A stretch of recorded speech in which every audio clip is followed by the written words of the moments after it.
आज़ाद news में आपका स्वागत है।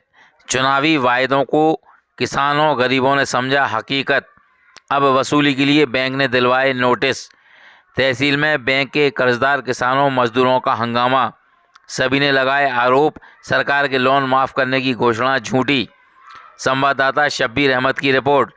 रायसेन ज़िले के बेगमगंज में करीब 700 लोग, जिसमें किसान और मजदूर भी शामिल हैं, चुनाव के समय किए गए घोषणाओं के झांसे में आ गए और बैंक से कर्ज लेने के बाद उन्होंने किस्तें जमा नहीं की। अब सेंट्रल बैंक ऑफ इंडिया ने तहसीलदार के माध्यम से ऐसे सभी बकायेदारों को नोटिस जारी कर 25 अगस्त को बकाया राशि जमा करने का आदेश दिया, तो तहसील में हंगामे की स्थिति निर्मित हो गई। आपको बता दें कि सेंट्रल बैंक ऑफ इंडिया शाखा बेगूसराय द्वारा कई साल पहले किसानों, मजदूरों, छोटा मोटा व्यापार करने वालों को शासन की विभिन्न अनुदान योजनाओं के तहत बिना गारंटी के जो ऋण दिया गया था, उसमें बैंक एवं संबंधितों का पूर्व समझौता योजना के तहत समझौता हो गया था कि सरकार ने ऋण माफ़ कर दिया है, अब किस्तें जमा नहीं करना। लेकिन एकाएक बैंक ने प्रबंधन ने तहसीलदार के माध्यम से 700 किसानों व मजदूरों को वसूली नोटिस देकर सभी बकायेदारों की 25 अगस्त की पेशी रख दी।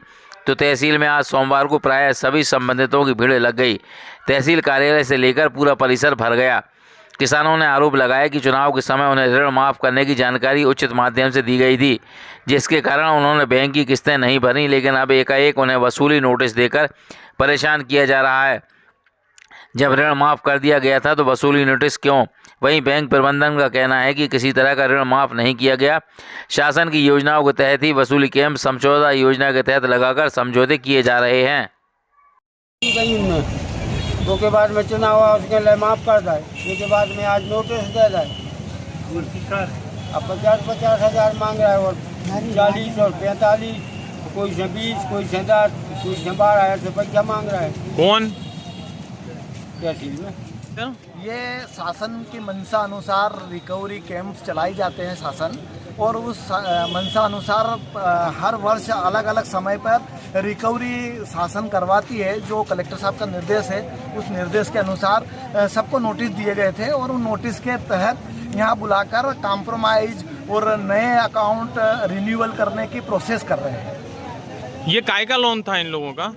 अन्य प्रकार विभिन्न प्रकार के लोन थे, जैसे किसान क्रेडिट कार्ड, आवास योजना, मतलब समस्त जो योजना है शासन की, और जो बैंक के लोन देती उन प्रकार के लोन थे। कितने लोगों को नोटिस दिया? ये करीबन 700 लोगों को नोटिस दिया गया है, और उनमें ये सबसे बड़ी विशेषता ये है कि उनसे कॉम्प्रोमाइज समझौता, जो मान लो नोटिस अगर 1.5 लाख का है, 1 लाख का है, तो जो गाइडलाइन बैंक की गाइडलाइन है, उस गाइडलाइन के अनुसार इनसे समझौता भी किया जा रहा है। जो ज़्यादा बल्क में राशि इनको छूट दी जा रही है। किस बैंक से? Central bank of India.